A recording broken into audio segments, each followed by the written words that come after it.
నాయకులు చెప్పినా ప్రజలు నమ్మరు. ప్రజాస్వామ్యంలో ప్రజలకు సేవ అనేది ఒక పేరు జరుగుతుంది. ప్రభుత్వాలు కొంత చేస్తాయి, నాయకులు కొంత చేస్తారు. కానీ ఆ అధికారంతో వాళ్ళ స్వప్రయోజనాలు, స్వార్థ ప్రయోజనాలు కూడా నెరవేరుతాయి. అందరూ అలా ఉంటారని చెప్పట్లేదు, మెజారిటీ నాయకుగణం. కానీ అధికార దర్పం తలకెక్కితే మాత్రం ఎలా ఉంటుందంటే, గతంలో వైఎస్ఆర్సీపీ అధికారంలో ఉన్నప్పుడు చూసాం కొంతమంది.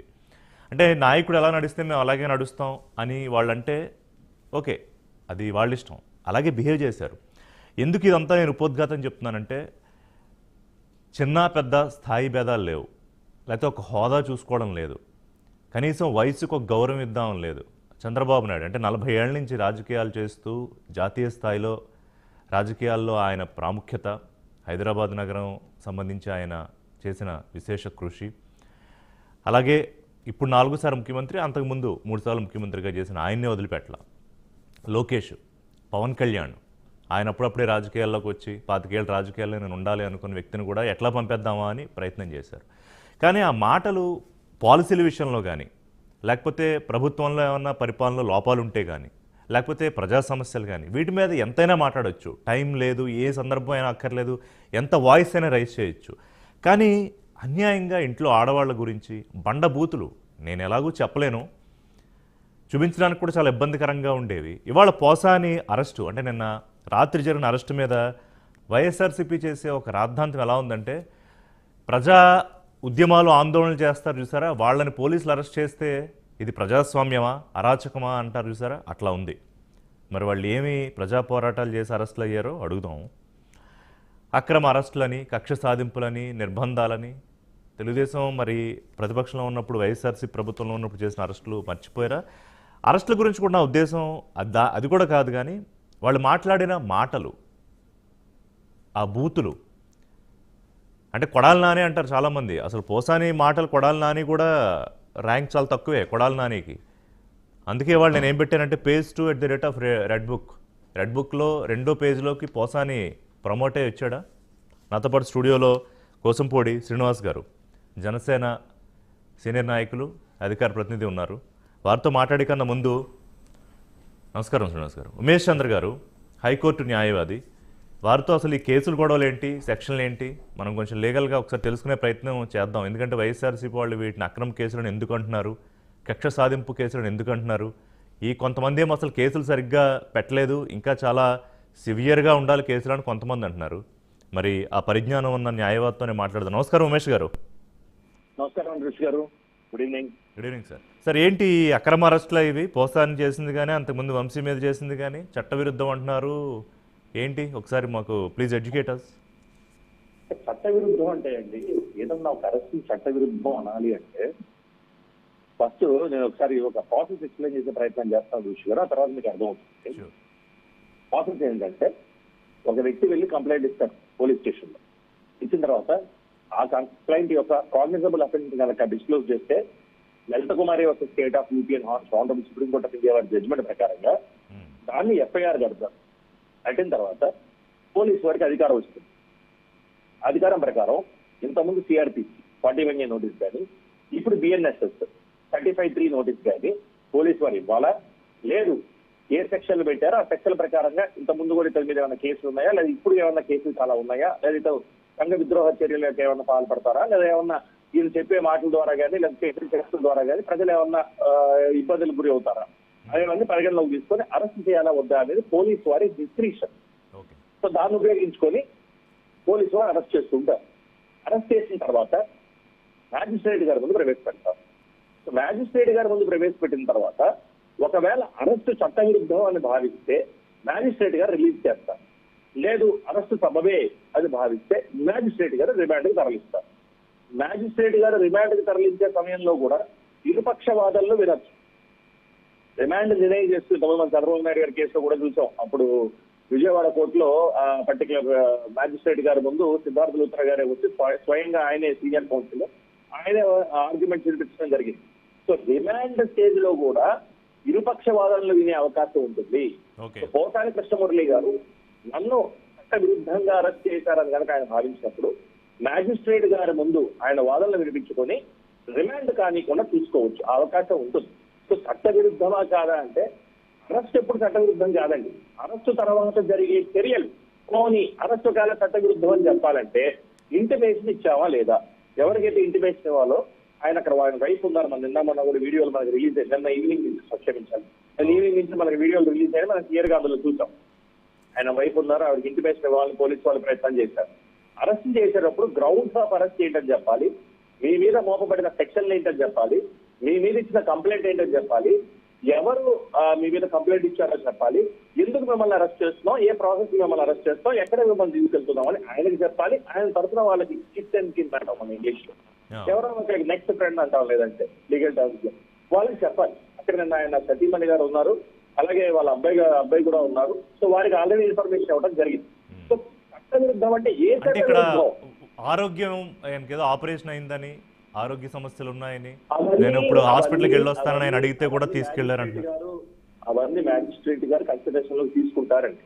ఓకే, అండ్ రిమాండ్ చేయాలా వద్దా అని కూడా మ్యాజిస్ట్రేట్ గారు ఇప్పుడు పోలీసు వారు తీసుకెళ్లి జైల్లో పెట్టరండి. నాకు జనరల్ ప్రిన్సిపల్ ఏంటంటే మనం ఏంటంటే ఎక్కువ మంది తెలుగు వారు నేను కూడా చూస్తాను అనుకోండి, తప్పేం లేదు. అందరం సినిమాలు చూస్తుంటాం, ఆ సినిమా డైరెక్ట్ గా తీసుకెళ్లి సెంట్రల్ జైల్లో పెడతారేమో. పోలీసు వారు తీసుకెళ్లి డైరెక్ట్ సెంట్రల్ జైలు వేస్తారు అన్నట్టు భావిస్తున్నారు. కాదే మొన్న ఇంత ముందు ఉన్న ప్రభుత్వం వల్ల చాలా మందికి లీగల్ నాలెడ్జ్ చాలా ఎక్కువ వచ్చింది, అవేర్నెస్.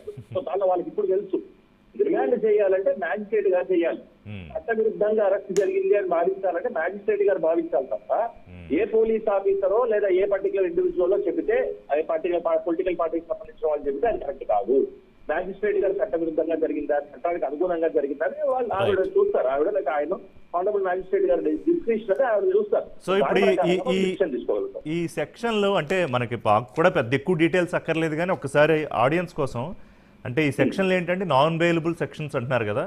ఇప్పుడు వారు చేసిన ప్రధానంగా ఏంటంటే ఆయన ఏదైతే చాలా దారుణంగా మాట్లాడారో, అంటే అబ్యూజివ్ లాంగ్వేజ్ యూజ్ చేశారో, అది జనసేన ఇచ్చిన కంప్లైంట్ 2021 మొదట్లో కేసులు రిజిస్టర్ చేయలేదు, తర్వాత 2022లో రాజమండ్రిలో కేసు రిజిస్టర్ అయింది.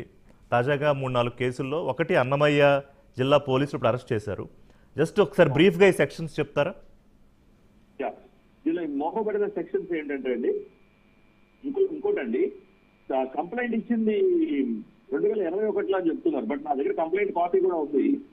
కంప్లైంట్ ఇచ్చింది 24/2/2025. ఓకే, ఫిబ్రవరి 2024లో 2021 కాదు, 24/2/2025. సో కంప్లైంట్ ఇచ్చిన తర్వాత ఓకే ఎఫ్ఐఆర్ కట్టడం జరిగింది.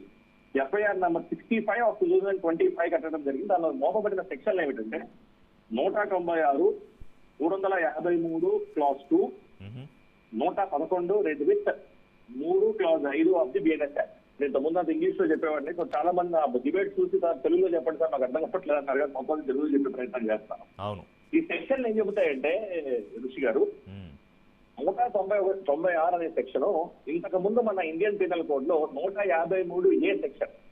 దాని పరంగా ఏంటంటే ఏదైనా ఒక ప్రశాంతమైన వాతావరణం ఉన్నప్పుడు దానికి భంగం కలిగించే విధంగా మాట్లాడినా, ఏమన్నా చర్యలు చేసినా ఈ సెక్షన్ కింద ఈ సెక్షన్ మోపి ఆ పర్టికులర్ ఇండివిజువల్ ని క్రిమినల్ చట్టానికి బాధ్యుల్ని తీయొచ్చు. అలాగే 353(2).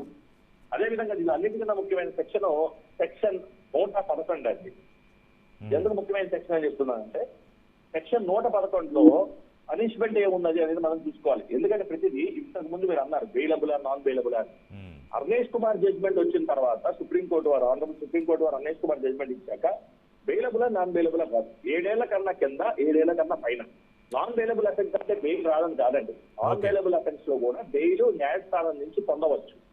బెయిలబుల్ అఫెన్సెస్ అయితే ఏం చేస్తారంటే పోలీసు వారే నోటీస్ ఇచ్చి వదిలేస్తారు. ఇప్పుడు ఈ కేసు మనం అబ్జర్వ్ చేస్తే 111లో భారతీయ న్యాయ సంహిత ఏదైతే ఉన్నదో దానిలో క్లాస్ 4 కనుక మనం చూస్తే దానిలో క్లియర్ గా పనిష్మెంట్ ఈ పర్టికులర్ కేసుకి సంబంధించి లైఫ్ ఇంప్రిజన్మెంట్ కూడా ఉందండి. నేను జస్ట్ చదివించే ప్రయత్నం చేస్తాను. Any person who is a member of an organised crime syndicate shall be punishable with imprisonment for a term which shall not be less than 5 years but may extend to imprisonment for life and shall also be liable to fine which shall not be less than 5 lakhs. ఇది ఈ particular section చెప్తుంది. So నేను చెప్పొచ్చేది ఏంటంటే ఒక cyber crime కానీ లేదా ఏదైనా క్రైమ్ కానీ ఇలాగా డ్రగ్స్ కానీ వెపన్స్ కానీ హ్యూమన్ ట్రాఫికింగ్ కానీ ఇలాంటి వేరియస్ అదర్ ఉన్నాయి ఈ పర్టికులర్ సెక్షన్ లో. దాని ప్రకారంగా వీటన్నింటినీ మనం ఒక ఆర్గనైజ్డ్ క్రైమ్ కింద తీసుకురావడం జరిగింది. ఇంతకుముందు ఈ సెక్షన్ ఐపీసీలో లేదు, కొత్తగా వచ్చింది ఈ సెక్షన్. అంటే కొత్తగా ఆర్గనైజ్డ్ క్రైమ్ అనే ఒక ప్రిన్సిపల్ ని తీసుకురావడం జరిగింది ఒక బిఎన్ఎస్ లో. తీసుకొచ్చి దానిలో 111 సెక్షన్ పెట్టిన తర్వాత దానిలో క్లాస్ 4 లో లైఫ్ ఇంప్రిజన్మెంట్ వరకు అవకాశం ఉంది. అంటే ఇప్పుడు లైఫ్ ఇంప్రిజన్మెంట్ వేస్తారా వెయ్యరా, ఇప్పుడు లైఫ్ ఇంప్రిజన్మెంట్ అర్హులా కాదా అనేది మళ్ళీ న్యాయస్థానాలు డిసైడ్ చేయాలి. మళ్ళీ కంప్లైంట్ చూడాలి, సెక్షన్ చూడాలి. ఎందుకు మీతో ఇవన్నీ అడుగుతున్నానంటే ఉమేష్ గారు, ఇవాళ మనం ఏదో మీలాంటి ఎక్స్పర్ట్స్ని లేకపోతే కొంత పొలిటికల్గా కాస్త డీప్గా తెలిసిన వాళ్ళు కూర్చోబెట్టి మాట్లాడతాం. ఇవాళ 100 ఛానల్స్ కదా, వాళ్ళు పొద్దున్నుంచి ఏముంది ఇవాళ వెళ్తాడు రేపు వచ్చేస్తాడు రకరకాల విశ్లేషణలు. అందరూ మీరు హైకోర్టులో ప్రాక్టీస్ చేస్తూ న్యాయవాది, మీరైతే స్టూడియోలో వాళ్ళే లాయర్లు అయిపోతున్నారు. అందుకని కొంచెం మన ఆడియన్స్ కూడా క్లారిటీ ఇద్దామని నేను మిమ్మల్ని ఇవాళ అడిగా. థ్యాంక్ యూ ఉమేష్ గారు, థ్యాంక్స్ ఫర్ ద నాలెడ్జ్ అండి. రైట్, అప్డేట్ ఏంటంటే మాజీ ఎంపీ గోరంట్ల మాధవ్, అతన్ని కూడా పోలీసులు అదుపులోకి తీసుకున్నారు. సెక్షన్స్ ఏంటనేది ఏ కేసుల మీద తీసుకున్నారనే అప్డేట్స్ మనకి ఇప్పుడు. రైట్, వాసిరెడ్డి పద్మ చేసిన కంప్లైంట్ మేరకు గోరంట్ల మాధవ్ను అదుపులోకి తీసుకున్నారు. దాని డీటెయిల్స్ ఇంకా అప్డేట్స్ వచ్చాక చెప్తాను. రైట్, మనతో కాకుమాన్ రాజశేఖర్ గారు, వైఎస్ఆర్సీపీ అధికార ప్రతినిధి, దీపక్ రెడ్డి గారు, Telugu Desam party national spokes person, అలాగే చైర్మన్ సీడేపీ, టీడీపీ జోనల్ కోఆర్డినేటర్, అలాగే జిఎల్ స్వాతి గారు, పొలిటికల్ అనలిస్ట్. నమస్కారం అండి అందరికీ, థ్యాంక్స్ ఫర్ జాయినింగ్. శ్రీనివాస్ గారు, సో నేను కొంత సమయం ఎందుకు తీసుకున్నానంటే ఒక 10 నిమిషాలు మనకి కొంత నాలెడ్జ్ మనకు ఉన్నా కూడా కొంత ఆడియన్స్ కూడా అసలు ఈ కేసులు ఏంటి, వ్యవహారం ఏంటి. ఎందుకంటే పొద్దు నుంచి నేను చూస్తున్నా ఇదే పని మీద అందరూ లాయర్లు, అందరూ జడ్జిలు, అందరూ సరే మనం హార్సెస్ మౌత్ అంటే ఈ వీళ్ళని తెలుసుకుంటే బెటర్ కదా అనే ప్రయత్నం చేశాను. మీరేంటి ఎట్లా చూస్తున్నారు మరి అక్రమం అని, తర్వాత వాళ్ళు బూతులు తిట్టలేదా అని అంబటి రాంబాబు ఇందాక అంటే ఒక్కొక్కరు ప్రెస్ మీట్లు బయటకు వస్తున్నారు నెమ్మదిగా. చెప్పండి సార్. ఋషి గారు, మీకు ప్యానెల్లో ఉన్న పెద్దలందరికీ నమస్కారం అండి. ఖచ్చితంగా రాజకీయాల్లో విమర్శలు ఉంటాయి సార్. ఆ విమర్శలకి కూడా కొంచెం పరిధి ఉంటుంది. ఆ పరిధి దాటితే మాత్రం ఖచ్చితంగా సమాజం హర్షించదు. ఇప్పుడు మనకి రాష్ట్రపతి పదవి కంటే కూడా అత్యున్నతమైనది రాజ్యాంగం సార్. రాజ్యాంగానికి లోబడే మనం ఏం మాట్లాడినా ఏం చేసినా కార్యక్రమాలు చేయాలి తప్ప అధికారం ఉంది కదానో లేకపోతే ఏ రకమైన బలం చూసుకునైనా కానీ మన ఇష్టారీతిగా వ్యవహరిస్తే మాత్రం కుదరదు. ఖచ్చితంగా రాజ్యాంగం పరిధి లోబడే ఉండాలి. గత 5 సంవత్సరాలు ఏమైపోయిందంటే ఈ రాజకీయ విమర్శల వల్ల వ్యక్తిగత విమర్శల్లోకి వెళ్ళిపోయినాయి. ఖచ్చితంగా విమర్శలు ఉంటాయి, తర్వాత కొన్ని వ్యంగ్యాస్త్రాలు ఉంటాయి, రకరకాలుగా ఉంటాయి. మీకు గతంలో అప్పట్లో పూర్వకాలంలో మన తొగ్లక్ అనే పత్రికతో అప్పట్లో తమిళనాడులో ఆయన చాలా వ్యంగ్యాస్త్రాలు ఎలా ఉండి అంటే ఆఖరి ఇందిరాగాంధీ గారే పరిగెత్తుకు వచ్చి తమిళనాడు చెన్నై వచ్చారని చెప్పుకుంటారు.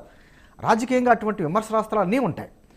కానీ ఏమైపోయిందంటే గత 5 సంవత్సరాల్లో ఎందుకు చట్టసభలో కూడా ఇప్పుడు రోసయ్య గారు, జైపాల్ రెడ్డి గారు, అక్కడ దాకా లెక్కలు సార్, అంత ముందు దాకా లెక్కల చంద్రబాబు నాయుడు గారును రాజశేఖర రెడ్డి గారు అధికార ప్రతిపక్ష స్థానాల్లో ఉన్నప్పుడు ఒక్కొక్కరు విమర్శించి చేసుకునేవారు. అవి ఎక్కడైనా ఒకసారి పరిధి దాటినప్పుడు కూడా ఇమ్మీడియట్గా సభా సాంప్రదాయాలను గౌరవించి ఆ మాటలను వెనక్కి తీసుకునేవారు, క్షమాపణ కోరేవారు. చాలా గౌరవంగా ఉండేది. అంటే ఆ హుందాతనం కోల్పోయి గత 5 సంవత్సరాలు ఏమైపోయిందంటే ఇంకా రాజకీయ విమర్శల వ్యక్తిగత విమర్శలకు వెళ్ళిపోయి వారి కుటుంబంలో ఉన్నటువంటి ఆడవాళ్ళని, ఆ వ్యక్తుల్ని, మరీ చిన్నపిల్లవాళ్ళని కూడా, ఆ చిన్నపిల్లలను కూడా టార్గెట్ చేసి మాట్లాడడం, అదేవిధంగా సోషల్ మీడియా యుగం అయిపోయిన తర్వాత మార్ఫింగ్లు చేయడం, రకరకాలైనటువంటి కార్యక్రమాలు చేసేటప్పటికీ ఇంకా సమాజం కూడా హర్షించే స్థాయిలో లేకుండా అయిపోయింది. ఖచ్చితంగా ఇటువంటి వాళ్ళని శిక్షించాలి, లేకపోతే ఇదే సాంప్రదాయాలు కంటిన్యూ అవుతే ఇదే కరెక్టేమో, ఈ భాషే కరెక్టేమో, ఇటువంటి వ్యవహారమే కరెక్టేమో అనేటువంటిది ఈరోజు వస్తుంది. సరే, ఈరోజు మీరు పోసాని గారి అరెస్ట్ జరిగింది. ఆయన గత 5 సంవత్సరాలు ఏం మాట్లాడాడో మనం చూసాం. తర్వాత ఏమన్నారు, ప్రభుత్వం ఎప్పుడైతే మారిందో నేను రాజకీయాలకి దూరంగా ఉంటున్నాను, ఇంకెప్పుడు రాజకీయాల గురించి మాట్లాడను అనేటువంటి మాటలు మాట్లాడారు. కానీ మరి గతం మర్చిపోం కదా. అదే కదా, ఇప్పుడు గతంలో ఒక తెలుగుదేశం పార్టీకి సంబంధించినటువంటి ఒక నాయకుడు ఏదో మాట్లాడాడే అని చెప్పేసి అని జగన్మోహన్ రెడ్డి గారు ఏమన్నారు, ఆ మాటలకి మా వాళ్ళకి బీపీలు వచ్చి ఆ రోజు దాడి చేశారని చెప్పేస్తారు. టీడీపీ ఆఫీస్ మీద కావచ్చు, చంద్రబాబు గారి ఇంటి మీద కావచ్చు. ఆ బీపీలు మానవ సహజంగా అందరికీ వస్తాయి కదా, వెళ్ళాలి కానీ దాడి చేస్తే ఎలాగా, మరి ఆ బీపీ అందరికీ వస్తుంది కదా. నేను మరి ఈరోజు విశ్లేషకులుగా ఒక మహిళను కూడా పెట్టారు కాబట్టి కొన్ని వీడియోస్ చూపించలేకపోతున్నాను, అది వినిపించలేకపోతున్నాను. కానీ మనకి ఎక్కడో సంస్కారం అడ్డు వస్తుంది. కానీ ఆ రోజున ఆయన మాట్లాడింది, పోసాని గారి మాట్లాడిన మాటలో ఒక్కసారి అంతా పోతే 1 మినిట్ లోపే ఉంటుంది, వినిపించే ప్రయత్నం చేస్తాను. కట్ చేశాను.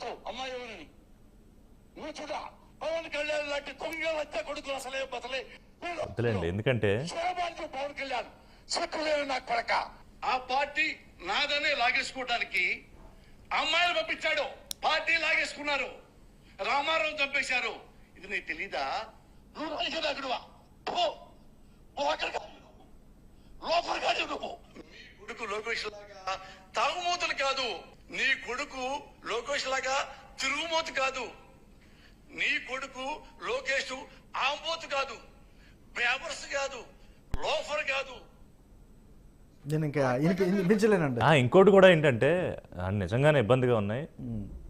అంటే నాకు బాధ వేసింది ఇంకోటి కూడా పొద్దున్న ఏంటంటే, ఇంకోటి చూస్తే నీకు ఒక కూతురుంది అంటే ఏంటి దాని అర్థం ఏంటి? అది కూడా కాకుండా ఇంకొక పవన్ కళ్యాణ్ గారు మాట్లాడిన మాటల్లో ఒక మాట అన్నాడు ఆయన. పవన్ కళ్యాణ్ గారు షూటింగ్లకు వెళ్తుంటే ఆ మాట నేను ఎలా చెప్పాలి, నేను తప్పు కదా. ఇప్పుడు ఆయన కూడా ఒక నటుడే, అవును, ఆయన కూడా ఒక నటుడే, ఆయన షూటింగ్లకు వెళ్తూ ఉంటాడు. ఆయనకి అంటే మనందరికంటే కూడా పవన్ కళ్యాణ్ గారితో సినిమాలో ఆయన కూడా నటించారు, ఆ రంగం గురించి తెలుసు ఆయనకి. మరి ఏం చూసుకుని అటువంటి వ్యాఖ్యలు చేశారు అంటే, అటువంటి వ్యాఖ్యలు చేసేసి తర్వాత కులం వెనకాలో, మతం వెనకాలో, పార్టీ వెనకాలో, రకరకాలైన హక్కులు వెనకాలో, ఆ గోళ్ల వెనకాల దాక్కుంటానంటే ఎలా సమాజం ఎలా ఊరుకుంటుంది? లేదా ప్రభుత్వం మారగానే సారీ నాకు సంబంధం లేదు నేను వెళ్ళిపోతాను పారిపోతానంటే కుదరదు. అంటే ఖచ్చితంగా అప్పుడు ఆ రోజుకి ఇప్పటికే లేట్ అయింది. ఇప్పుడు చాలా మంది ఏమంటున్నారంటే, దీపక్ రెడ్డి గారు చెప్పాలి, చంద్రబాబు నాయుడు గారు అయితే వదిలేస్తారు కానీ పవన్ కళ్యాణ్ మాత్రం వదిలే పరిస్థితి లేదు అంటే. చాలా మంది లోకేష్ రెడ్ బుక్ అంటున్నారు, వాడు మనం వదిలిపెట్టాం, కానీ పవన్ కళ్యాణ్ మాత్రం వదిలిపెట్టే ప్రసక్తి లేదు, అందుకే అరెస్ట్ అయ్యాయని కూడా. చట్టం తన పని తాను చేసుకుంటుందని ఎందుకంటారంటే, ఇప్పుడు మనం ఇక్కడ డిబేట్లో కూర్చున్న వాళ్ళు అందరం కూడా సభ్యతగా చక్కగా మాట్లాడే వ్యక్తులుగా ఉన్నాం. ఈ డిబేట్స్లో కూడా ఆ విధంగా మాట్లాడేటువంటి భాష మాట్లాడేవాళ్ళు కొంతమంది అన్ని పార్టీలు ఉన్నాయి. అంటే తప్పు ఎవరు చేసినా నమస్కారం పెట్టడం తప్ప ఏం చేయలేం. అలాగే తప్పు ఎవరు చేసినా, ఏ పార్టీ వారు చేసినా, అధికారంలో ఉండొచ్చు, ప్రతిపక్షంలో ఉండొచ్చు, ఎవరు చేసినా మాత్రం అటువంటి వ్యక్తులను మాత్రం మనం ప్రోత్సహించకూడదు. ఏమవుద్దంటే భూమి గుండ్రంగా ఉన్నట్టు మన మీదకి వస్తాయి ఖచ్చితంగా ఏదో రోజున. ఈరోజు అదే జరుగుతుంది. చెప్పండి సార్. రాజశేఖర్ గారు వంశీ మీద వరుస కేసులు, జైల్లో ఒకటి, పోసాని వాళ్ళ అరెస్టు, మరి అరెస్టులు చట్టవిరుద్ధం అని జగన్మోహన్ రెడ్డి అంటున్నారు. ఆల్రెడీ వంశీని జైల్లో చూసొచ్చారు, ఇవాళ పోసాని కుటుంబానికి అండగా ఉంటానని చెప్పారు. సరే, రాజకీయంగా వాళ్ళ పార్టీలో ఉన్న వాళ్ళకి నాయకుడిగా చెప్పుకోవచ్చు, కానీ మరి వీటిని సమర్థిస్తున్నారా మీరు? ఈ పోసాని చేసిన కామెంట్స్ కాదు, బూతులు, బండబూతులు తిట్టాడు ఆయన. Good evening sir. నమస్కారం. ప్యానల్ ఉన్నటువంటి పెద్దలకు కూడా ముందు నమస్కారాలు సార్. ముందుగా నేను ఈ విషయాలు ఎవరిని కూడా సమర్థించు, అది ఏ పార్టీ అయినా సరే, వైఎస్ఆర్ కాంగ్రెస్ పార్టీ అవ్వచ్చు, లేదా తెలుగుదేశం కావచ్చు, జనసేన కావచ్చు, లేదా బీజేపీ కావచ్చు, ఇంకా వేరే ఏ ఇతర పార్టీ అయినా సరే ఈ యొక్క సంస్కృతిని నేను సమర్థించను. Very good. ఇది మంచి పద్ధతి కూడా కాదు. ఇది ఇలా కొనసాగకూడదు, ఇదే విధానం అని మనస్ఫూర్తిగా కోరుకుంటా ఉన్నా నేను. అయితే ఇక్కడ ఉన్న పరిస్థితులు చూస్తే, ఇప్పుడు పోసాని గారు మాట్లాడారు, దానికి ముందు పోసాని గారి ఇంటి మీద దాడి జరిగింది. దాన్ని ఎవరైనా చెప్పగలరా? దాన్ని ఎవరైనా ప్రస్తావించగలరా? ఆయన మీద దాడి జరగడం అనేటువంటిది వాస్తవము, అందరికి తెలుసు. అది చిరంజీవి గారి అభిమానులు, పవన్ కళ్యాణ్ గారి అభిమానులు, మొత్తానికైతే ఆయన ఇంటి మీద దాడి జరిగింది. ఆ దాడి జరిగినటువంటి ఆ పరిస్థితుల్లో మరి మర్చిపోయారు బహుశా అందరూ. సో అక్కడి నుంచి కూడా ఆయనకి ఒక రకమైనటువంటి అభిప్రాయము, ఆయనకు ఒక రకమైనటువంటి ద్వేషము కలగడం అనేటువంటిది సహజం. అయితే ఆయన మరి వైఎస్ఆర్ కాంగ్రెస్ పార్టీలో ఉన్నారు కాబట్టి గతంలో సహజంగా పార్టీకి ఆ పేరు అనేటువంటిది రావడం జరుగుతుంది. అయితే ఆయన అన్ని మానేసిన తర్వాత, లేదా రాజకీయాలకి దూరంగా ఉన్నాడుగా కుటుంబానికి పరిమితం అయినటువంటి సందర్భంలో మరి ఆయన మీద ఇప్పుడు ఈ కేసు రావడం, అరెస్ట్ చేయడం అనేటువంటిది దురదృష్టకరం. కానీ ఏదైనా కూడా ఒక కేసు అయిన తర్వాత మానినంత మాత్రాన పోయేది కాదు, అవి వెంటాడుతూనే ఉంటాయి. జీవితకాలం వెంటాడేటువంటి కేసులు కూడా ఉంటాయి. అయితే ఇప్పుడు మిత్రులు శ్రీనివాస్ గారు కూడా మాట్లాడిన సందర్భంలో ఇలా చేయడం వల్ల ఇది తప్పదు, అనుభవించవలసిందే. సరే, మనం మంచిదే, ఆ సంస్కృతిని నేను సమర్థించడం, ఆ విధంగా ఉండకూడదని నేను కూడా కోరుకుంటాను. నేను ఆ విధానానికి వ్యతిరేకం అని ముందుగా చెప్పాను. అయితే మరి తోటి అవతల పార్టీలు నాయకులు కూడా ఏ విధంగా మాట్లాడుతున్నారు, ఏ విధంగా ఒకళ్ళు రెచ్చగొట్టుకుంటున్నారు, ఏ విధంగా మాట్లాడుతున్నారు అనేటువంటి కూడా ఒకసారి మనం చూడాల్సిన అవసరం ఉంది. వాళ్ళలో కూడా మార్పు రావాల్సినటువంటి అవసరం, ఆవశ్యకత ఉందండి. 100%. మీరు చెప్పిన దాంట్లో అసలు అంబిగ్విటీ ఏం లేదు, దాంట్లో రెండో ఆలోచన కూడా లేదు. కానీ ఒక్కళ్ళు అంటే ఈ స్థాయిలో I'm not here for to support any political leader or any political party. ఈ స్థాయిలో పోసాని వాడిన భాష ఆంధ్రప్రదేశ్ రాజకీయాల్లో, he was chairman FDC, Andhra Pradesh రాజకీయాల్లో ఇప్పటివరకు ఈ భాష ఇంకొకళ్ళు వాడారని నాకు చూపించండి రాజశేఖర్ గారు, ఇంత దారుణంగా, ఇంత అన్యాయంగా. సార్, ఇప్పుడు ఒకళ్ళు ఎక్కువ ఒకళ్ళు తక్కువ అనే పాయింట్ కాదు ఇక్కడ.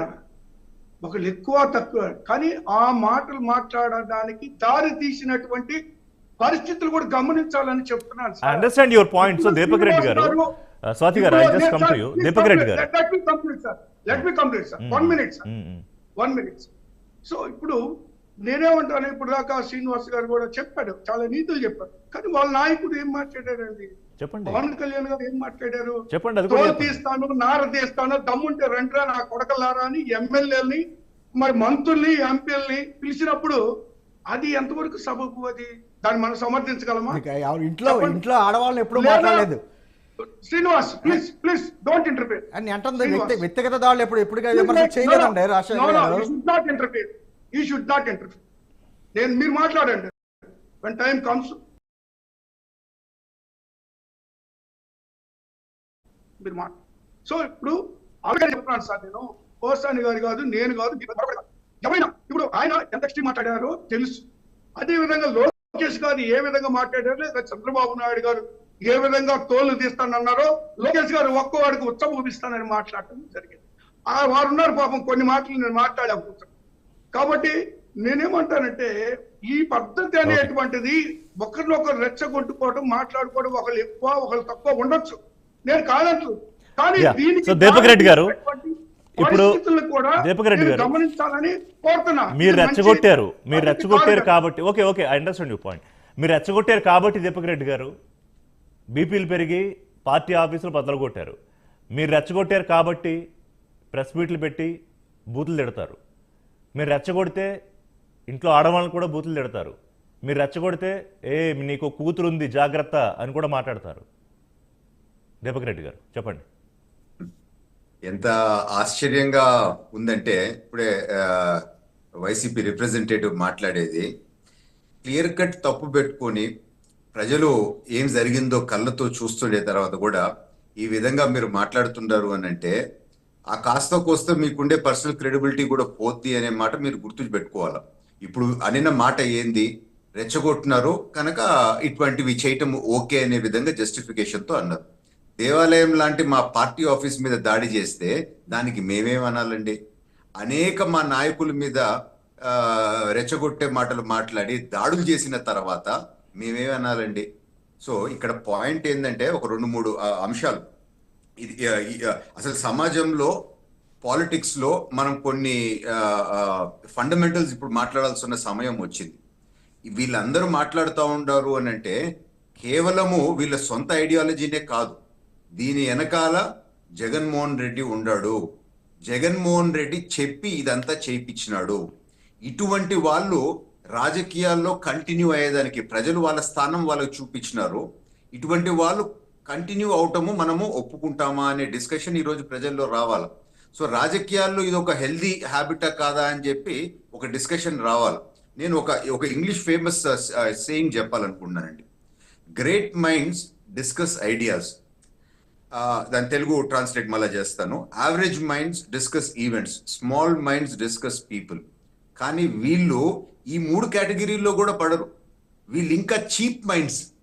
అంటే ఐడియాస్ గురించి డిస్కస్ చేయరు, ఒక ఈవెంట్స్ గురించి డిస్కస్ చేయరు, మనుషుల గురించి డిస్కస్ చేయరు, ప్యూర్ బూతుల్లోకి పోయినారు, అంటే దూషణలోకి పోయినారు అని అంటే సబ్స్టాండర్డ్ లో లైఫ్ మనుషులు వీళ్ళు అని చెప్పి నేను బాధతో చెప్తా ఉండను. ఈ రోజు నీతివంతుల మాటలో రాజశేఖర్ గారు మాట్లాడుతూ ఉండరు.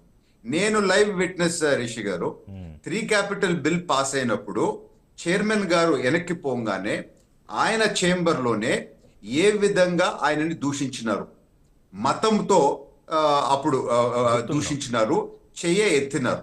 నేను లైవ్ విట్నెస్, నేను చెప్తున్నాను. పైన గ్యాలరీలు ఎక్కి అసలు తెలుగు భాషలో ఇన్ని తిట్లు ఉంటాయా అని చెప్పి నాకు కొత్తగా ఆ రోజే తెలిసింది. అన్ని తిట్లు పైన గ్యాలరీ నుంచి తిట్టినారు. సో వాళ్ళు అధికారంలో ఉండారు గనక అవన్నీ బయటకు రానియలేదు. Botsa on the floor of the house నా మీద చెప్పు ఎత్తి అని చాలాసేపే పట్టుకున్నాడు on the floor of the house. ఇవన్నీ వాస్తవాలు. ఈ రోజు వచ్చి కనీసము మీరు మాట్లాడుతున్నారు అని అంటే సిగ్గుపడాలి ఇటువంటి మాటలు మాట్లాడేదానికి. మన అచ్చెన్నాయుడు గారికి ఆపరేషన్ జరిగి, నిజం ఆపరేషన్ జరిగి ఉంటే కూడా అదేం ఫైల్స్ అదేం పెద్ద సీరియస్ కాదు అని చెప్పి జోక్ చేసింది వాస్తవం కాదా? జేసీ ప్రభాకర్ రెడ్డి గారిని అరెస్ట్ చేసి కోవిడ్ మీరు అంటించింది వాస్తవం కాదా? మళ్ళా జైలు నుంచి రిలీజ్ అయ్యి బయటకు వస్తా ఉంటే ఆపి రోడ్డు పైన 1.5 hours ఆపి సిఐని ఏంది అని అడిగితే నన్ను ఎస్సీ ఎస్టీ అని చెప్పి దూషించినాడు అని చెప్పి మళ్ళా రియరెస్ట్ చేయటం వాస్తవం కాదా? ఈ విధంగా చెప్పుకుంటూ పోతే కొన్ని వేలాది తప్పులు మీరు చేసినారు.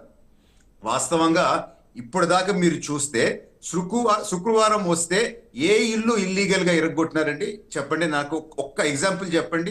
ఇన్ని నెలల్లో ఎవరిని అక్రమంగా రాత్రులు ఇంటికి పోయి గోడలు దుంకి ఎవరిని అక్రమ అరెస్టులు చేసినారండి? ఎవరిని ఇల్లీగల్ డిటెన్షన్ లో ఈ 8 నెలల్లో పెట్టినారండి? సిస్టమాటిక్ గా రూల్ ఆఫ్ లా ఫాలో చేసి మీరు చూశారు. నోటీస్ తీసుకోండి అమ్మా అని చెప్పి గౌరవంగా పోలీస్ అయిన వాళ్ళ వైఫ్ ని అడగటం. కనీసం నోటీసులు గతంలో మాకు ఇచ్చినారా? ఏ ఒక్కరికన్నా కానీ దేనిపైన అరెస్ట్ చేస్తున్నారో చెప్పినారా? సో ఇవన్నీ వాస్తవాలు దాచిపెట్టి లేకపోతే ప్రజల్ని ఫూల్ చేస్తాము అని చెప్పే విధంగా మాట్లాడతాము ఎంతవరకు కరెక్ట్ కాదు. గతంలో జరిగిన వాస్తవాలు మీ ద్వారా రిషి గారు నేను ప్రజలకి గుర్తు చేయాలనుకుంటున్నాను. సో ఇన్ని తప్పులు చేసి ఈ రోజు మా మీద ఏదో అక్రమం జరిగింది, మా మీద ఏదో చేస్తున్నారు అని అంటే తప్పు లేదు. మీ పార్టీ చావబోతా ఉంది, చావబోయే పార్టీని ఇట్లా చెప్పుకొని ప్రజల్లో సింపతి గెయిన్ చేసి కనీసం బతకాలా అని చెప్పి ఒక ఆలోచన తప్ప రెండోది లేదు. ఈ రోజు జగన్మోహన్ రెడ్డి గారు కోసాని మిసెస్ తో మాట్లాడిన మాట బయటకు వచ్చింది. ఏమన్నారు తెలుసా? అన్నకి చెప్పండి అమ్మా, మేమందరము ఉన్నాము అని చెప్పి. అన్నకంట, ఎవరు పోసాని అన్నకంట చెప్పాలంట. వీళ్ళందరూ ఉండారంట ఆయనకి వెనకాల ఉండేదానికి. ఆ మిసెస్ కి చెప్తా ఉండరు. మిసెస్ యాడ ఉంది? ఇంట్లో ఉంది. అన్నాడు ఉన్నాడు, పోలీస్ స్టేషన్ లో ఉన్నాడు. సో అక్కడ కూడా నాటకం ఏ విధంగా జరుగుతుందో మనం చూస్తున్నాం. ఏమైనా కానీ ఒకటి గతము గుర్తు పెట్టుకోండి. సో మీరు సింపతి తెచ్చుకోవాలా అని చెప్పి ఎంత ప్రయత్నించినా గానీ ప్రజలు ఏమి ఎర్రి వాళ్ళు కాదు. మీ సింపతి మీ డ్రామా మాటల్లోకి పడరు అని చెప్పి గౌరవంగా మాట్లాడుతున్నాను, బూతులు లేకుండా. సో ఇది సంస్కారం అంటే.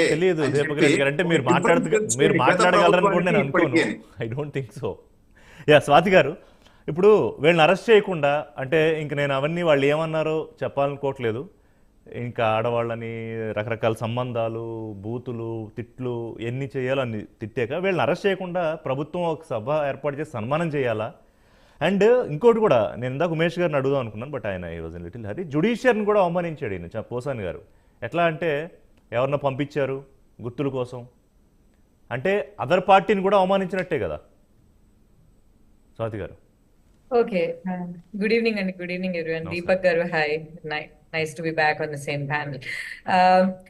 సో నేను దీన్ని కొంచెం ఒక 2-3 buckets లో చూడాలనుకుంటున్నాను. ఫస్ట్ ఏంటంటే, ప్యానెల్లో ఒక ఉమెన్ ఉంది కాబట్టి మేము అసభ్యంగా మాట్లాడడం అని అన్నారు, ఆ ఇష్యూస్ డిస్కస్ చేయమన్నారు. బట్ ఈ కల్చర్ ని మీరు పాలిటిక్స్ లో తీసుకురాగలిగితే మోర్ విమెన్ పాలిటిక్స్ లోకి వస్తారు.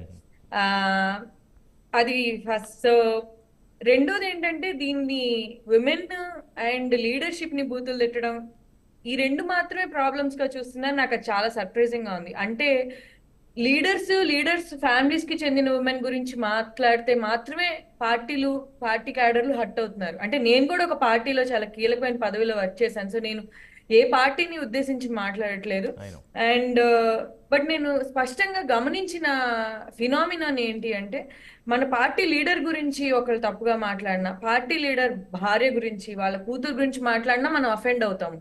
కానీ అదే పార్టీలో ఉన్న కార్యకర్తలు వాళ్ళ ఆ పార్టీలో వాళ్ళ కాంపిటీషన్ ఉమెన్ ఉంటారు కదండి, వాళ్ళ మీద ఫైట్ చేసేటప్పుడు ఎంతో అసభ్యమైన భాష మాట్లాడడానికి కానివ్వండి, ఎంతో అసభ్యమైన మెసేజ్లు చేయడానికి కానివ్వండి, అస్సలు ఏమాత్రం ఆలోచించరు.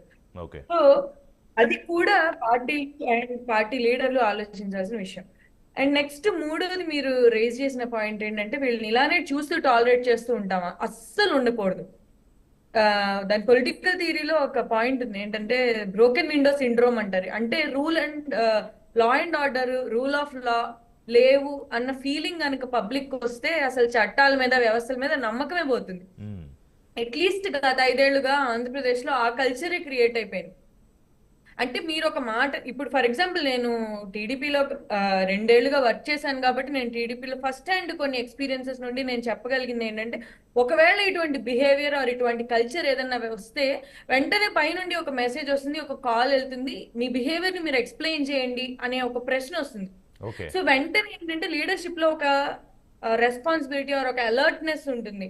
మనం కొన్ని లైన్స్ దాటి బిహేవ్ చేస్తే, అంటే నేను అలాగని ఈ టీడీపీ అనే పార్టీ చాలా పర్ఫెక్ట్ గా ఉంది అని నేను కామెంట్ చేయట్లేదు, కానీ ఆ లీడర్షిప్ ఎటువంటి కల్చర్ సెట్ చేస్తున్నారు అనేది కూడా చాలా ఇంపార్టెంట్. సో మనం గత 5 ఏళ్లుగా చూసింది ఏంటంటే, ఆంధ్రప్రదేశ్ లో మీరు ఏమైనా మాట్లాడండి, మీరు ఎలా అయినా బిహేవ్ చేయండి, ఇన్ఫాక్ట్ మీరు తప్పుగా మాట్లాడి తప్పుగా బిహేవ్ చేస్తే మిమ్మల్ని మేము ఎక్కువ ప్రమోట్ చేస్తామన్న మెసేజింగ్ కూడా వెళ్ళింది. సో అదేమైందంటే ఒక రేస్ టు ద బాటమ్ అంటారు కదా, సో ఎంత ఒక పోటీ పడ్డారు నిజంగా మీరు చెప్పినట్టు. పోటీ పడ్డారు అంటే ఎందుకంటే వాళ్ళు అంటుంటే సభానాయకుడిగా జగన్మోహన్ రెడ్డి గారు నవ్వుతూ ఉన్న దృశ్యాలు మనందరూ చూసాం.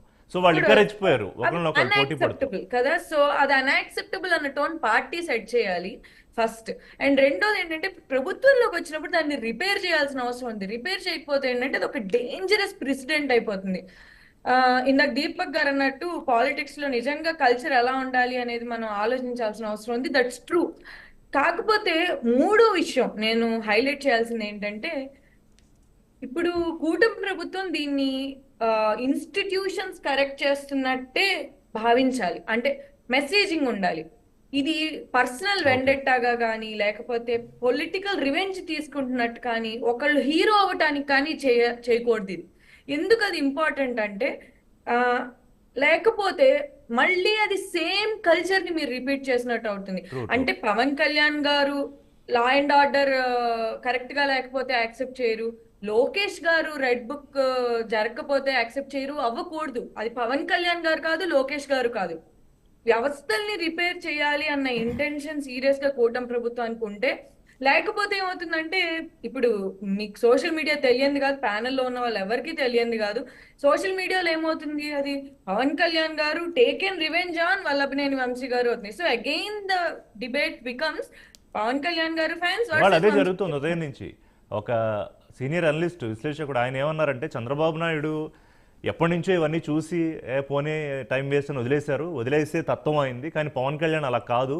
సో ఈ పవన్ కళ్యాణ్ ఒత్తిడి వల్లే అరెస్టులు జరుగుతున్నాయని సీనియర్ అనలిస్టులు, సీనియర్ జర్నలిస్టులు చెప్తూ ఉండడం నేను విన్నా. సో ఆయన ఒత్తిడి వల్ల జరగడం కరెక్టే ఉండొచ్చు, బట్ నేను అంటుంది ఏంటంటే ఆ ప్లేస్ లో పవన్ కళ్యాణ్ గారు ఉండటం ఇంపార్టెంట్ కాకూడదు అంటున్నాను నేను. ఆ వ్యవస్థను ఎలా రిపేర్ చేయాలంటే ఆ లీడర్ ఉన్నా లేకపోయినా వ్యవస్థ అలా నడవాలి.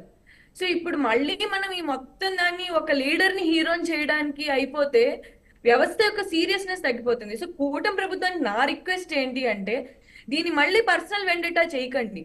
సో మీరు వ్యవస్థల్ని రిపేర్ చేస్తున్నారు అన్నది మీ ఇంటెన్షన్ కాబట్టి దాన్ని వ్యవస్థ సెంట్రిక్ గా మాట్లాడండి. అది లోకేష్ గారు రెడ్ బుక్ అనకండి, పవన్ కళ్యాణ్ గారి అగ్రెసివ్నెస్ అనకండి. అయి ఉండొచ్చు, అవి డ్రైవింగ్ ఫోర్స్ అయి ఉండొచ్చు వెనకాల, కానీ your intention is to repair the institutions. Because 5 ఏళ్లలో బీట్ పోలీస్ వ్యవస్థ కానివ్వండి, జుడిషియరీ గురించి మీరు అన్నట్టు వీళ్ళు చేసిన డ్యామేజ్ కానీ, జుడిషియరీ మీద పబ్లిక్ ఉన్న ట్రస్ట్ అనేది ఎరోడ్ అవ్వడం కానివ్వండి, మీడియాని సోషల్ మీడియాని యూజ్ చేయడం కానివ్వండి, పబ్లిక్ నేరేటివ్ లోకి అసభ్య పదజాలం రావడం కానివ్వండి. సో వీళ్ళు రిపేర్ చేయాల్సిన అంశాలు ఎన్నో ఉన్నాయి. మనం కేవలం వ్యక్తుల మీదకి ఫోకస్ వెళ్ళిపోతే ఏమవుతుందంటే ఆ అంశాల చుట్టూ ఉన్న సీరియస్నెస్ తగ్గిపోతుంది. So that is my request. And please carry on. ఇప్పుడు మేడం చెప్పిన దానికి అర్థం ఏంటంటే వ్యక్తుల కంటే వ్యవస్థ ముఖ్యం. వ్యక్తులు ఉంటారు, వెళ్తారు, కొత్త వాళ్ళు వస్తారు, రకరకాలు జరుగుతాయి. కానీ వ్యవస్థలను ఎప్పుడైతే ప్రక్షాళన చేస్తున్నారు, ఇప్పుడు అధికారం అంటే పాత రాజరికాల్లాగా మేమే ఉంటామేమో, ఏం చేసినా నడుస్తుందన్నట్టే బిహేవ్ చేశారు కదా. అదే కదా ఇప్పుడు గతంలో జరిగింది, అది అలా జరగకూడదు అనేది భావన. నేనేమంటున్నానంటే నిజంగా వ్యక్తిగత కక్షలో లేకపోతే ఏదో రకమైనటువంటి కక్ష ధోరణి చర్యలతో కార్యక్రమాలు చేస్తే ఈ 9 నెలలు ఆగవలసిన అవసరం లేదు, 9 నెలలుగా అవసరం లేదు కదా. ఇప్పుడు మా ప్రభుత్వం మీద ఉన్నటువంటి అసంతృప్తి ఏదైనా ఉందంటే అదే అంటే జగన్ లాగా వెంటనే రాగానే ప్రజలు ఎలా ఉంటుందంటే ప్రజల్లో భావోద్వేగాలు వేరేగా ఉంటాయి. కానీ ప్రజల భావోద్వేగాలను బట్టి పాలన చేయరండి అక్కడ పాలకులు. పరిస్థితులు అక్కడ ఉన్నటువంటి రాష్ట్రం గురించి ఆలోచించే వాళ్ళు ప్రజల భావోద్వేగాల గురించి ఆలోచించరు. ఇప్పుడు స్వాతి గారు అన్న ఈ corrective measures in all the institutes ఏదైతే ఎక్కడైతే ప్రాబ్లం ఉందో, అంటే ఇప్పుడు అలా చేసుకుంటూ వెళితే ఒకటి చాలా అరెస్టులు జరగాలి, అంటే చాలా జరిగాయి. సో ఇజ్ ఇట్ పాసిబుల్ అంటే అంటే పొలిటికల్గా ఇజ్ ఇట్ పాసిబుల్ అంటే అలాగనే కాదు. ఇప్పుడు నేను ఏమని చెప్తున్నానంటే అండి, ఏదైనా సరే రౌతును బట్టి గుర్రం ఉంటుంది. ఎప్పుడైనా కార్యకర్త కావచ్చు, నాయకులు కావచ్చు, ఎవరైనా ఆ పరిధి దాటి మాట్లాడినప్పుడు ఆ నాయకుడు ఇమ్మీడియట్గా అక్కడ కట్ చేసి ఇది సమంజసం కాదు అని చెప్తే ఈ సమస్యలు రావు.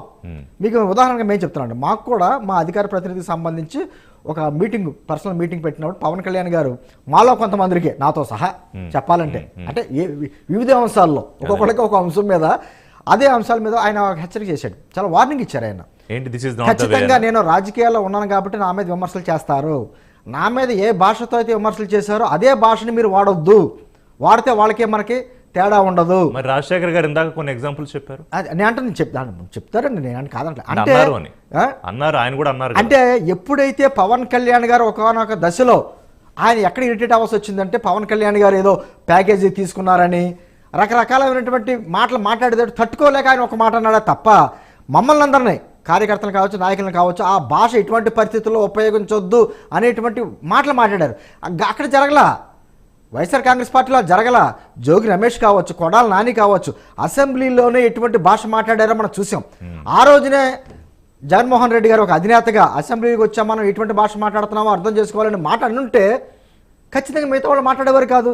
ఎప్పుడైతే ఆయన చిరునవ్వులు నవ్వుకున్నాడో, ఓహో ఇదే భాష కరెక్టేమో, ఇలాగైతేనే మా నాయకుడిని తృప్తిపరచొచ్చేమో, నచ్చుతేమో అనేటువంటి కార్యక్రమం వెళ్ళారు. నేనేమంటానంటే ఇది ఎవరికి ఇందాక రాజశేఖర్ గారు మాట్లాడుతూ ముందులో చక్కగా చెప్పారు, ఈ భాష ఈ సంస్కృతిని నేను సమర్థించను, ఎవరు మాట్లాడిన సమర్థించను. మేము కూడా అంతే. ఖచ్చితంగా ఇప్పుడు ప్యానల్కి రావాలంటే కూడా భయపడే పరిస్థితులు కొన్నాళ్ళు ఏర్పడ్డాయి.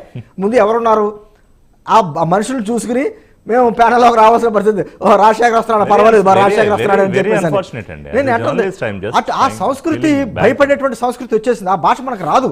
మనం ఏమన్నామంటే ఖచ్చితంగా విమర్శలు ఉంటాయి, వ్యంగ్యాస్త్రాలు ఉంటాయి, కానీ అది పరిధి లోపడి ఉండాలి.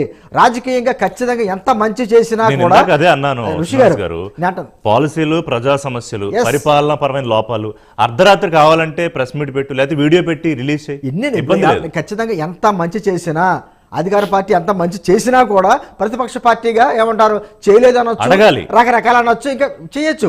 అది మానేసి ఇంట్లో ఆడవాళ్ళు ఏం చేశారంటే, ఎవరింట్లో అయినా సరే ఖచ్చితంగా అధికార పార్టీ కావచ్చు, ప్రతిపక్ష పార్టీ అవ్వచ్చు, వాళ్ళ ఇంట్లో రాజకీయాలకు సంబంధం లేకుండా ఇంట్లో ఉన్న ఆడపిల్లలు ఏం చేశారు, చిన్న చిన్న పిల్లలు ఏం చేశారు, వాళ్ళ మీద అవసరం ఏమొచ్చింది.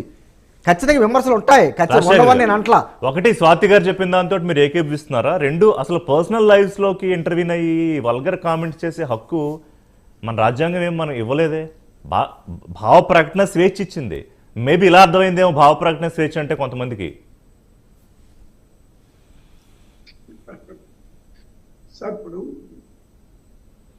అందరూ చెప్పేది, అందరూ నీతులే చెప్తున్నారు. ప్రాణంలో కూర్చున్నటువంటి స్వాతి గారు నీతులు కాదు, ఇది రిపేర్ అవ్వాలో అని చెప్తున్నారు. వాస్తవాలు, నీతులు కాదు, వాస్తవాలు. నేను కూడా దానికి నేను అంగీకరిస్తున్నాను. వాస్తవంగా ప్యానల్లో ఉన్నటువంటి వాళ్ళు ఆల్మోస్ట్ అదే చెప్పారు. కానీ మీరు ఇప్పుడు ప్యానల్ ఉన్నటువంటి స్వాతి గారి దగ్గర నుంచి అందరూ కూడా వన్ సైడ్ మాట్లాడినట్టు నాకు అనిపిస్తుంది. ఇప్పుడు శ్రీనివాస్ చూడండి, చక్కగా ఎంత చక్కగా చెప్పారంటే, ఏమని పవన్ కళ్యాణ్ గారిని పర్సనల్ గా తిట్టారనుకో, కోపం వచ్చి ఏదో ఆయన మాట్లాడారు. పవన్ కళ్యాణ్ గారు నాకు కొడకల్లారు అన్నా కూడా మరి లేదా చెప్పుకొచ్చి చూపించినా కూడా రాజశేఖర్ గారు ఇక్కడ ఒక్క నిమిషం, పవన్ కళ్యాణ్ గారు అలా కాదు, ఒక్క నిమిషం, చిన్న కరెక్షన్. పవన్ కళ్యాణ్ గారు ఎప్పుడూ కూడా మీ ఇంట్లో ఆడవాళ్ళని ఎప్పుడు అలా అలా కాదు, మీరు తప్పు మాట్లాడితే మేము సమర్థించుకుంటే నేను అలా కాదు. వైఎస్ఆర్ కాంగ్రెస్ పార్టీ నాయకులు ఇళ్లలో ఆడవాళ్ళని ఎప్పుడూ మాట్లాడాల. శ్రీనివాస్ ని పిలిస్తే నేను డిబేట్ కి రాను సార్. నేను మీరు అలాంటి మీరు అనలేదు, అలా కాదు, మీరు వస్తారో రాకపోతారని మీ ఇష్టం. అబద్ధాలు చెప్తే మీరు ఇంటాక లేదు కదా. అలా కాదు, మీరు అబద్ధాలు చెప్తే ఇంటాక లేదు కదా. ఒక్క నిమిషం అలా కాదు, మీ వైఎస్ఆర్ కాంగ్రెస్ పార్టీ నాయకులు ఆడవాళ్ళలో ఎప్పుడూ మాట్లాడాల పవన్ కళ్యాణ్ గారు. Let me talk. కాదు, నేను అడిగిన క్వశ్చన్ ఏమడిగానంటే రాజశేఖర్ గారు, స్వాతి గారు మీరు రేస్ చేస్తున్నారు, please I'll come back to you. అసలు పర్సనల్ లైఫ్స్ లోకి ఇన్వాల్వ్ అయ్యి వల్గర్ కామెంట్స్ చేసే రైట్ ఎవరిచ్చారు అనే క్వశ్చన్ అడిగాను నేను, అందుకే ఆ క్వశ్చన్ అడిగాను నేను చెప్తుంది అదే సార్, అది తప్పు అని చెప్తున్నాను సార్. మీరు పవన్ కళ్యాణ్ గారు ఎవరి పర్సనల్ లైఫ్ లోకి వచ్చారు చెప్పండి. అన్ని పార్టీల్లో ఉంది, అన్ని పార్టీల్లో కూడా ప్రక్షాళన జరగాలి అని చెప్తున్నాను. ఇప్పుడు ఫర్ ఎగ్జాంపుల్ టీడీపీ నుంచి నాయకులు వారు ఏమన్నారు తెలుసా అండి? చెప్పండి. దేవాలయం లాంటి పార్టీ ఆఫీస్ మీద దాడి చేశారు. అదే దేవాలయం లాంటి పార్టీ ఆఫీస్ లో కూర్చొని వాళ్ళ పార్టీ అధికార ప్రతినిధి పట్టాభి మరి ఆనాటి ముఖ్యమంత్రి అయినటువంటి జగన్మోహన్ రెడ్డి గారిని దోషడికే అన్నప్పుడు ఎందుకు వీళ్ళు సమర్థించారు? ఎందుకు ఎవరు దాన్ని విమర్శించలేదు? తప్పని ఎందుకు చెప్పలేదండి? దానికి ఏ సమాధానం చెప్తారా? దానికి ఆవేశపడి ఇప్పుడే పవన్ కళ్యాణ్ గారికి ఎలా ఆవేశం వచ్చిందో ఆ రోజు కూడా వైసీపీ నాయకులు కార్యకర్తలకు కూడా ఆవేశం వచ్చి దాని మీద దాడి చేశారు. అతను అక్కడి నుంచి మాట్లాడాడు కాబట్టి అది జరిగిన విషయం. జగన్మోహన్ రెడ్డి గారు చెప్పాలా లేదా జగన్మోహన్ రెడ్డి గారు డైరెక్ట్ చేయాలా? ఒకటి కాదు, నన్ను కూడా మాట్లాడినాడు మధ్యలో. కాదు, ఇప్పుడు మనకు పోలీస్ స్టేషన్లు, కొన్ని వ్యవస్థలు కొన్ని పెట్టుకున్నాం కదా రాజ్యాంగం ప్రకారం రాజశేఖర్ గారు. అవును సార్. ఇప్పుడు కోపం వచ్చింది, నాకు కోపం వచ్చింది శ్రీనివాస్ గారి మీద, నేను వెళ్ళి ఆయన కొట్టి ఆయన నన్ను కొట్టి. ఇప్పుడు ఒక్క నిమిషం రాజశేఖర్ గారు I'm requesting you. Srinivas garu wants to make a small point. 1 second, I'm requesting you. అంటుంది ఆయన అలా పట్టాభి గారు మాట్లాడాడు కాబట్టి మా వాళ్ళకి బీపీ వచ్చి ఆఫీస్ మీద దాడి చేశారని చెప్పి రాజశేఖర్ గారు అంటున్నారు. సరే, ఇప్పుడు వాళ్ళ మీద కేసులు నడుస్తున్నాయి కదా, వాళ్ళు ఏమంటున్నారంటే మేము అసలు దాడే చేయలేదు అంటున్నారు. ఇప్పుడు వాళ్ళ అరెస్టులు జరిగిన వాళ్ళందరూ కూడా, అరెస్ట్ అయిన వాళ్ళందరూ కూడా మీరు సమర్థిస్తున్నారు. మా వాళ్ళు దాడి చేశారు అని చెప్తున్నారు మీరు. ఋషి గారు, నేను ఒక్క మాట చెప్తానండి. దాని మీద దాడి జరిగింది కదా, దాడి జరిగినప్పుడు ఎవరు అధికారంలో ఉన్నారు సార్? వైఎస్ఆర్ కాంగ్రెస్ పార్టీ అధికారంలో. కానీ మేము కేసులు పెట్టాం కదండి, అరెస్టులు కూడా చేశాం కదండి అదే కేసుల్లో. కాకపోతే వీళ్ళ అధికారంలోకి వచ్చినాక మరి ఇంతమంది ఉన్నోళ్ళు సంబంధం లేనటువంటి వాళ్ళందరూ కూడా ఇరికిచ్చారు ఆ కేసులు. అది జరిగింది. సరే, అది అలా ఉంచండి సార్. నేనేమంటానంటే ఆ డిసిప్లిన్ అనేటువంటి, ఇప్పుడు నన్ను అడిగారు కదా జగన్మోహన్ రెడ్డి గారు ఎలా సమర్థించారని. ఇప్పుడు మరి వాళ్ళ అధినాయకుడే, జనసేన అధినాయకుడే బూతులు మాట్లాడు. మరి ఇక్కడ ఉండి వాళ్ళ పార్టీ ఆఫీసులో కూర్చొనే మరి ఆనాటి ముఖ్యమంత్రిని అసభ్యంగా మాట్లాడారు. ఆ రోజు ఏమైనా దీని మీద చిన్న క్లారిటీ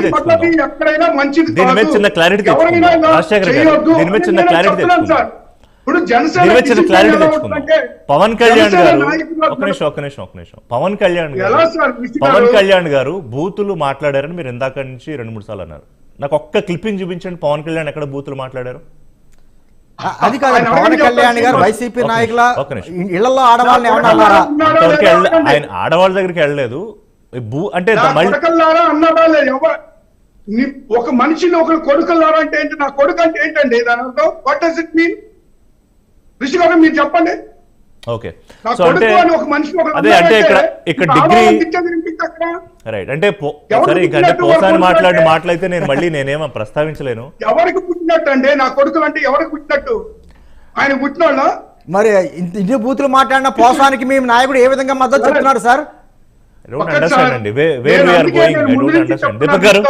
దీపక్ గారు ఇక్కడ నాకు కావాల్సిన పాయింట్ ఏంటంటే, ఒక నిమిషం రాజశేఖర్ గారు, ఒక్క నిమిషం సార్. ఒక్క నిమిషం. లోకేష్ గారు ఇదే మాట ఏమన్నాడు? ఎవరి మీద ఎన్ని ఎక్కువ కేసులు ఉంటే వాళ్ళకని పదవులు ఇస్తున్నట్టే రెచ్చగొట్టుకున్నా దాన్ని ఏమంటారు? దాన్ని మీరు చెప్పండి. నేను చెప్పను, ఆయన చెప్తారు, దీపక్ రెడ్డి గారు చెప్తారు. దీపక్ రెడ్డి గారు 2 పాయింట్స్ మీద క్లారిటీ ఇవ్వండి. పట్టాభి చేసిన కామెంట్ ఎస్ తప్పే, అప్పుడు ఎందుకు నాయకుడు ఆపలేదు అంటున్నారు, దానికి కూడా సమాధానం చెప్పండి. రెండో క్వశ్చన్ ఏమడిగారు రాజశేఖర్ గారు? ఒకటి పట్టాభి చేసిన కామెంట్, ఇదే పవన్ కళ్యాణ్ గారు ఎలా అన్నందుకు ఇంకోటి ఉంది సార్ రిషి గారు, దీపక్ గారు మాట్లాడారు. మీరే అన్నారు సార్ రుచి గారు, మేము అధికారంలో రాగానే ప్రజావేదిక కూల్చేశాము అని చెప్పారు. మీరు అదే వీళ్ళ అధికారంలో రాగానే మా పార్టీ ఆఫీస్ కూల్చేశారు, సెంట్రల్ ఆఫీస్. నెక్స్ట్ డేనే ఇప్పుడు మేము కూల్చింది ఎందుకు అక్రమంగా ఉంది, అక్కడ ఉండడానికి లేదు అని మేము కూల్చాం, తీసేసాం. అక్కడి నుంచి ఇప్పుడు ప్రభుత్వం ఆస్తుల నుంచే ప్రభుత్వమే ప్రారంభించాలనేటువంటి ఉద్దేశంతో తీసాం. ఓకే, మళ్ళీ అదే ఓకే ఓకే ఒక నిమిషం దీపక్ రెడ్డి గారు ఈ వీటి క్లారిటీ ఇస్తారా ఆయన అడిగిన ప్రశ్నలకి? అంటే నాకు చాలా కన్ఫ్యూజన్ ఉంది. వారు అడిగిన ప్రశ్నలు ఆన్సర్ చేసే ముందు నేను రాజశేఖర్ గారిని మాత్రము అలగొద్దు, మీరు దయచేసి నేను రాను అనే మాట అనబాకండి. ఎందుకంటే పార్టీ చచ్చిపోయే ముందే అసలు రిప్రజెంటేషన్ లేకుండా పోయే పరిస్థితి వైసీపీకి వస్తే బాగుండదు. అందుకని ఆ పార్టీ క్లోజ్ అయిపోయే లోపల మీరు వస్తా ఉండండి. అధికారంలోకి వస్తాం సార్, మీరు రారు, అప్పుడు దాకా మీరు దయచేసి వస్తుండండి, మధ్యలో అలగబాకండి కైండ్లీ. ఇప్పుడు coming to the point, Rajasekhar గారు ఏమన్నారంటే మమ్మల్ని రెచ్చగొట్టినారు. సెకండ్ అండి, ఇంకా మీ టైం అయింది, ఇప్పుడు మీరేగా చెప్పేది నా టైంలో మాట్లాడొద్దని మీరే కదా అంటుండేది. ఒక సెకండ్ ఉండండి, మీ టైం అయిపోయింది, మీ టైం అయిపోయింది, ఉండండి, మీ టైం అయిపోయింది, మీ టైం అయిపోయింది, ఉండండి, వినండి వినండి. దీపక్ రెడ్డి గారు మీ రెడ్ బుక్, ఒక నిమిషం, మీ రెడ్ బుక్ కాదు ఇప్పుడు బ్లూ బుక్ వచ్చింది, బ్లూ బుక్ ఉంది, మీ పేర్లన్నీ బ్లూ బుక్ లో రాసుకుంటున్నారు. మాకు కూడా వచ్చింది అనేది కాబట్టి బ్లూ బుక్ బ్లూ ఫిలిం లో అన్ని ఒక కేటగిరీలు అండి, దాన్ని పెద్ద సీరియస్ గా తీసుకోకూడదు మనము. ఇప్పుడు పాయింట్ కి వస్తాను. రాజశేఖర్ గారు, చాలా తక్కువ మంది మిగిలిండారు మీ పార్టీలో, మీరు దయచేసి ఊరికే అలిగి నేను రాను అని మాత్రం అనబాకండి. ఎందుకు అంటే ముందే షార్టేజ్ ఉంది వైసీపీని రిప్రజెంట్ చేసే వాళ్ళు. మీరు అట్లా అలగబాకండి. ఇప్పుడు పాయింట్ కి వస్తామండి. పాయింట్ ఏంటంటే వారు తిట్టినారు, అందుకని మా వాళ్ళు చేసినారని చెప్పి అనేక సార్లు జస్టిఫికేషన్ చేస్తూ ఉండారు రాజశేఖర్ గారు. ఇండియాలో ఒక లా అనేది ఉందండి.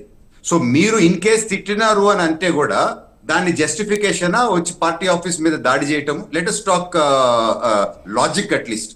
సో వారేదో ఒక మాట అన్నాడు, దానికి మేము వచ్చి తలకాయలు బగలు కొడతాము, మొత్తము ఆఫీసులు బగలు కొడతాము అనేది ఎంతవరకు కరెక్ట్? మీరు జగన్మోహన్ రెడ్డి ఒక నిమిషం, దీపక్ రెడ్డి గారు, జగన్మోహన్ రెడ్డి వాళ్ళ నాయకుల్ని కంట్రోల్ చేయలేదు అంటున్నారు. కాదు పట్టాభి గారిని, ఒక నిమిషం రాజశేఖర్ గారు please let my question go on please. Pattabhi మాట్లాడింది పాయింట్ కాదు, పట్టాభి మాట్లాడినాడు, మాట్లాడిన దానికి మేము వచ్చి పార్టీ ఆఫీస్ ని బగలు కొడతాము, తలకాయలు బగలు కొడతాము, ఇష్టానుసారం చేస్తాము, అది జస్టిఫైబుల్ అని అంటాం కరెక్టా అని చెప్పి మాట్లాడుతున్నారు. అసలు మీరు ఏం మాట్లాడుతూ ఉండరు? కనీసం కామన్ సెన్స్ తో మాట్లాడుతూ ఉండరా?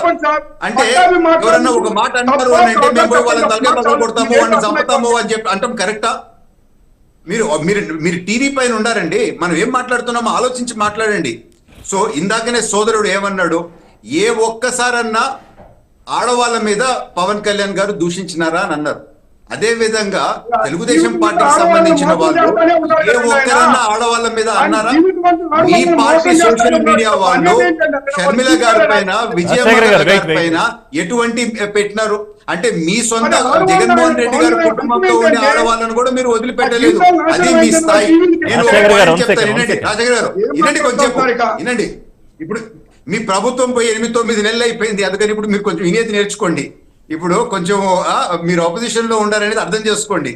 సో ఇప్పుడు పాయింట్ ఒకటి చెప్తాను. నా జోన్ లో వెంకటగిరి నియోజకవర్గం, వినండి అండి, అరే డిస్టర్బ్ చేయదు, వినండి, ప్రజలకు కూడా అర్థం కానివ్వండి. మీరు చెప్పింది విన్నారు ఇంతసేపు, ఇప్పుడు తర్వాత నేను చెప్పేది వినండి. నేను హెడ్ చేసే జోన్ లో వెంకటగిరి నియోజకవర్గం.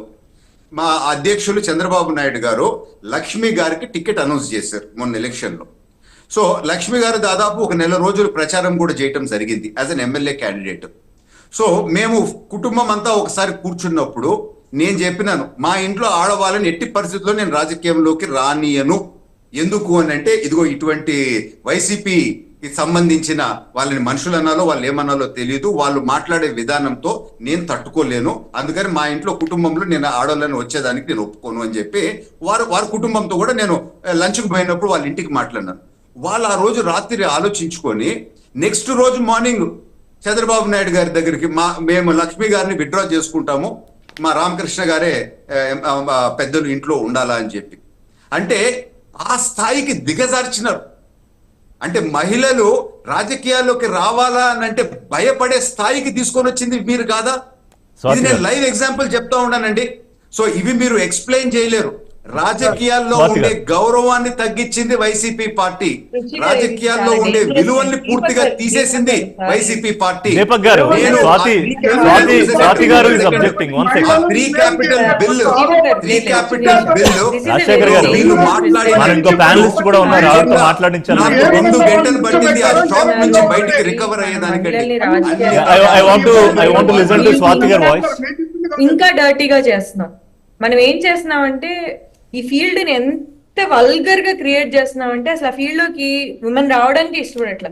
ఇప్పుడు నేను ఒక పొలిటికల్ అనలిస్ట్ గా, నేను ఒక పొలిటికల్ పార్టీతో వర్క్ చేయడానికి ఒక మిడిల్ క్లాస్ ఉమెన్ లాగా నేను ఎంతో మందిని ఇంట్లో కన్విన్స్ చేయాల్సుకుని వచ్చింది. ఇప్పుడు దీపక్ గారు అన్నదే ప్రిసైస్లీ ప్రాబ్లం. అది ఆ మెంటాలిటీనే ఒక్కొక్కరి దగ్గర ఒక్కొక్కలాగా కనిపిస్తుంది. ఆయన ఉన్న రియాలిటీ చెప్పారా? లేదు, ఒక్క నిమిషం.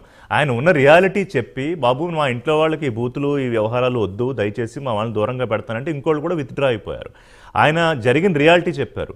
సో దీని మీద డిస్కస్ చేయాలా, లేకపోతే అసలు మీరు ఒక మిడిల్ క్లాస్ ఉమెన్గా, ఒక పొలిటికల్గా, సరే what ever the position you held, అది రావడానికి కూడా మీరు ఆలోచించారు. ఈరోజు అనలిస్ట్గా వస్తే కూడా కామెంట్స్ చేస్తున్నారు, ఎవరిని వదలట్లా. ఏంటి మరి దీని సొల్యూషన్ ఏంటంటే మనం ఈ ఫీల్డ్ ని ఎంత ఫిల్తీగా చేస్తే అంతమంది ఉమెన్ వెనక్కి వెళ్ళిపోతారు.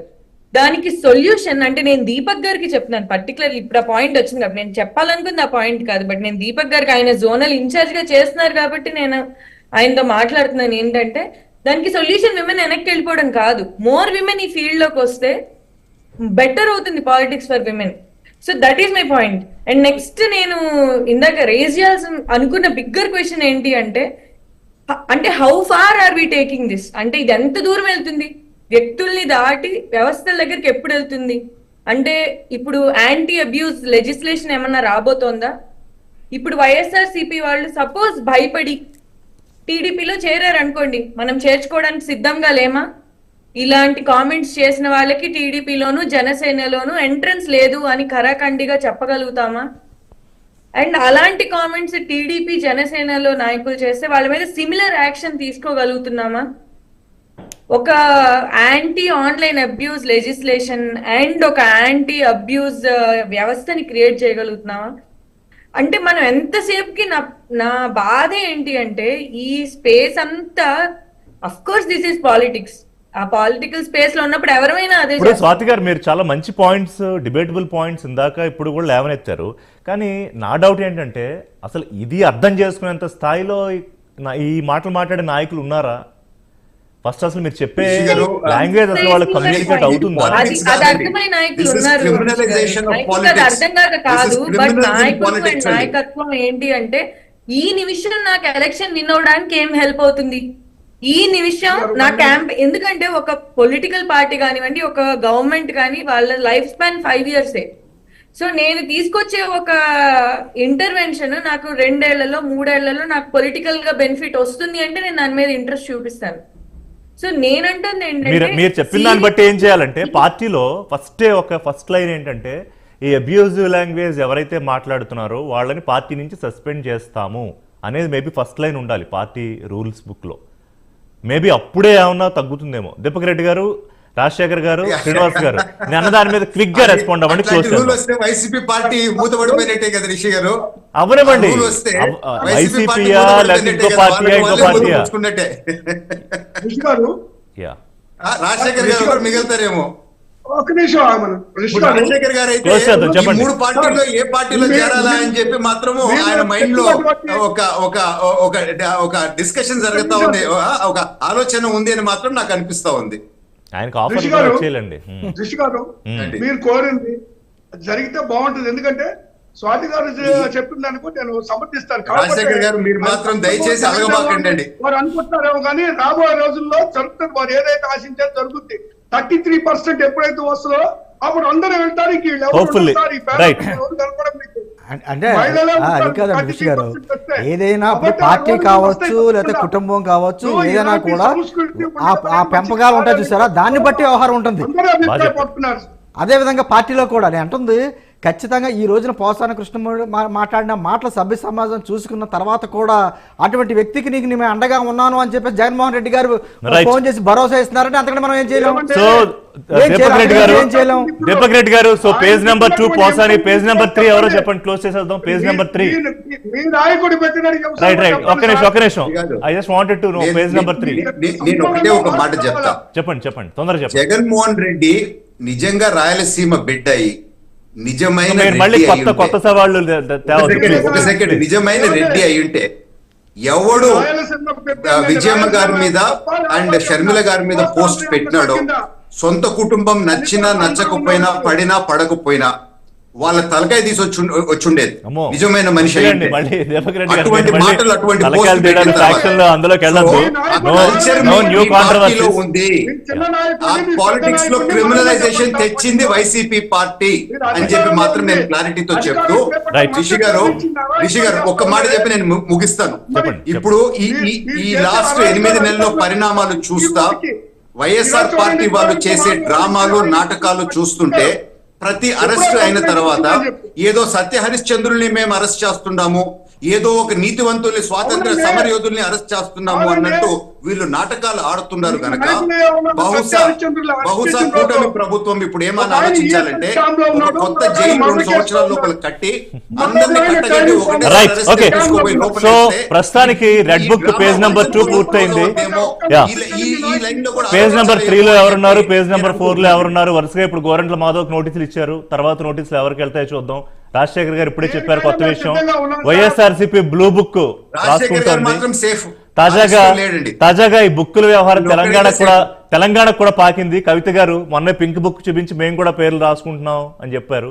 ఇలా ఎన్ని బుక్స్ వస్తాయి ఏంటో మొత్తానికి నా కన్క్లూజన్ ఏంటంటే ఏ పార్టీ నాయకుడైనా, ఏ పార్టీ కార్యకర్త అయినా, ఏ స్థాయిలో వాడైనా అబ్యూజివ్ లాంగ్వేజ్ మాట్లాడితే పాలసీలు కాకుండా, ప్రజా సమస్యలు కాకుండా, నాయకుల మీద ఆరోపణలు, అవినీతి ఆరోపణలు ఏమైనా చేసుకోవచ్చు.